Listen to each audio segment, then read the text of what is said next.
안녕하세요. 에버미 아카데미 대표원장 유세윤입니다.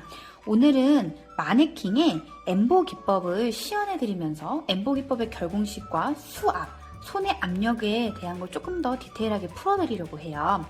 먼저 마네킹의 예쁜 디자인을 그리겠습니다. 이 디자인에 관련된 부분은 제가 디자인 동영상을 하나 디테일하게 찍어서 업로드 예정이에요. 그 부분을 조금 더 참고해 주시면은 동영상 디테일하게 5분 컷으로 잡는 노하우에 대해서는 빠르게 캐치하실 수 있을 거예요. 모든 반영구의 시작은 예쁜 디자인을 그리는 것부터 시작이 됩니다. 네, 디자인이 이렇게 완성이 됐고요. 네, 저는 저희 에버미 아카데미 수강생님들을 교육해 드릴 때 엠보 기법만은 꼭 처음에 마네킹과 이 3M 스킨 의료용 테이프를 이용해서 연습을 하시라고 교육을 해드리고 있어요. 사실은 도매상에 테크닉을 연습할 수 있는 무수히 많은 재료들이 있지만 그 중에 엠보 기법만큼은 꼭 마네킹에 이 3M 의료용 테이프를 붙여서 연습하라고 하는 이유가 뭘까요? 네, 사실은 고무판과 요즘은 오돌도돌 고무판 또는 스킨 고무판 굉장히 다양한 형태의 재료들이 개발되면서 출시되고 있지만은 사람의 피부와 똑같은 타입의 재료는 존재하지 않아요. 그러다 보니 시술자나 수강생님들이 항상 갈증을 느끼시는 부분이 어떻게 하면 사람의 피부와 최대한 비슷한 환경으로 연습을 할 수 있을까? 그 부분에 대한 니즈가 굉장히 크실 거예요. 그래서 3M 테이프를 추천해드리는 이유는 3M 테이프는 사람의 피부의 환경과 90% 정도가 일치하다고 얘기를 해요.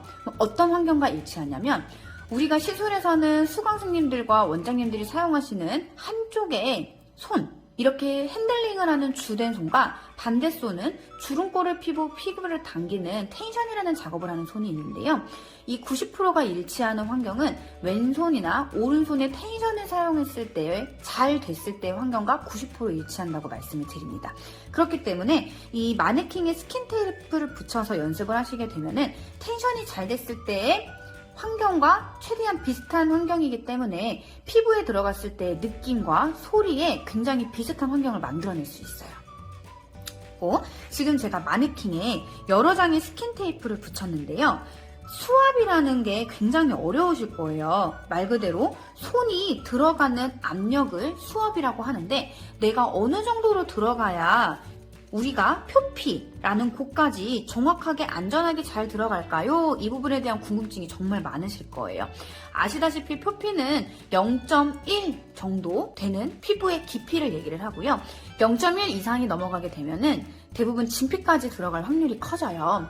피부의 두께는 사람마다 다르고 또 피부가 두꺼우신 분들은 극소수이기 때문에 우리는 항상 반영구를 할 때 0.1 정도의 압력으로 연습하시는 게 가장 이상적이에요. 그래서 스킨 테이프를 붙여서 마네킹에 연습을 하실 때는 이렇게 여러 장의 스킨 테이프를 붙인 상태에서 한 장씩 떼어가며 본인의 들어가는 깊이와 결을 확인하시는 게 굉장히 도움이 많이 되실 거예요. 그래서 오늘은 저희가 3장을 붙여서 먼저 한 장씩 띄워보면서 어느 정도 수압이 일정하고 적당한지를 확인해 볼게요. 오늘은 마네킹을 이용하는 수압을 전반적으로 풀어드리지만은 제가 또 하나 꿀팁을 대방출하려고 해요. 엠보 들어갈 때 원장님 핸들링에 니들링하는 손은 어떻게 이용하는 게 곡선과 라운드 표현에 효과적일까요? 이 부분에 대한 해답을 찾아드리려고 하는데요. 우리 예전 학창시절 때 컴퍼스 혹시 기억하실까요?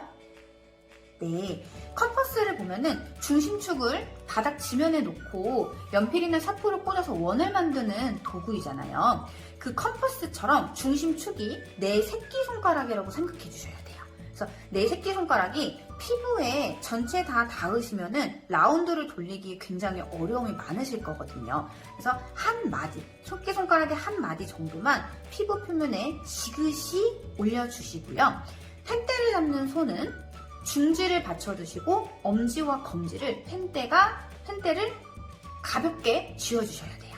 이 상태에서 우리가 사용하는 손가락은 새끼손가락과 엄지, 검지가 두 가지가 함께 일을 해야만 여러분들이 원하시는 곡선과 라운드 표현이 가장 이상적으로 나오신다고 교육해드려요. 진행해 볼게요.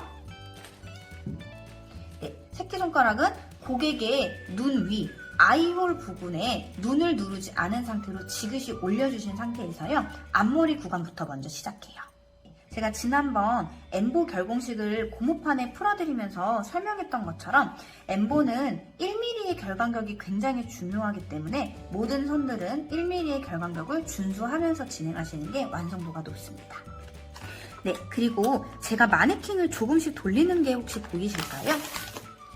네, 우리의 피부는 주름골이 발달이 되어 있어요. 이 주름골을 펴주는 역할을 해주셔야만 같은 수압으로 일정하게 들어갔을 때 예쁜 결과물과 깔끔한 선 표현을 얻으실 수 있어요. 그래서 텐션의 방향은 내가 들어가는 모든 선의 첫 시작과 끝 시작에 맞추어서 손가락이 이동된다고 꼭 기억해 주셔야 돼요. 그래서 그 텐션의 방향에 따라 마네킹도 이동을 해주셔야 됩니다. 네. 그리고 모든 사람의 얼굴은 관자놀이 쪽에 라운드로 이루어져 있기 때문에 이 라운드로 이루어진 관자놀이 부분이 넘어갈 때는 꼭 고개를 들어주시거나 아니면 마네킹을 들어준 상태에서 니들링이 들어가야만 끝까지 일정한 수압의 선들이 유지돼서 진행이 되실 수 있어요.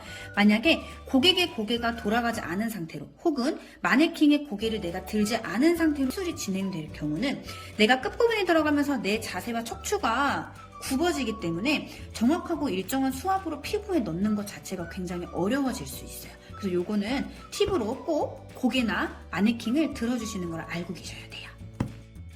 한 장을 먼저 떼어볼게요.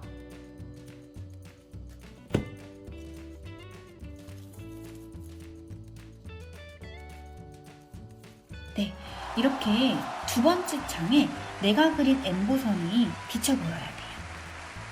네, 그리고 두 번째 장을 또 한번 떼어볼게요. 네, 두 번째 장을 떼었을 땐요, 내가 붙인 세 번째 장에는 시술의 결과물이 묻어나지 않아야 돼요. 이래야만 표피에 들어가는 적정한 수압을 잘 유지하신 거예요. 그러면은 두 장을 겹쳐서 보였을 때 내가 앞에 그린 엠보 선이 뒷장에 그대로 묻어나야 되는데 이게 어디 구간은 묻어나고 어디 구간은 묻어나지 않는다. 이럴 경우는 수압이 들쑥날쑥 하기 때문에 결과물이 리터치 오셨을 때 얼룩이질 확률이 굉장히 높아져요. 그래서 수압을 조절하실 때는 내가 그린 첫 선과 끝선을 일정하고 똑같은 0.1의 수압, 이 두 장의 수압으로 끌고 가시는 게 굉장히 중요하고요. 이 수압 조절이 너무나도 어려우신 필드의 원장님들이나 수강생님들은 꼭 이렇게 여러 장의 스킨 테이프를 겹쳐서 한 장씩 띄어보시면서 내가 들어간 깊이들을 확인해 보신다면은 많이 성장하실 거라고 알려드려요. 네, 오늘 이렇게 마네킹과 스킨 테이프를 이용해서 엠보 기법이 표피까지 들어가는 적정 수압에 대해서 알려드렸는데요. 어떠셨나요? 여러분들의 구독과 좋아요는 많은 힘이 됩니다. 앞으로도 구독과 좋아요 많이 부탁드려요.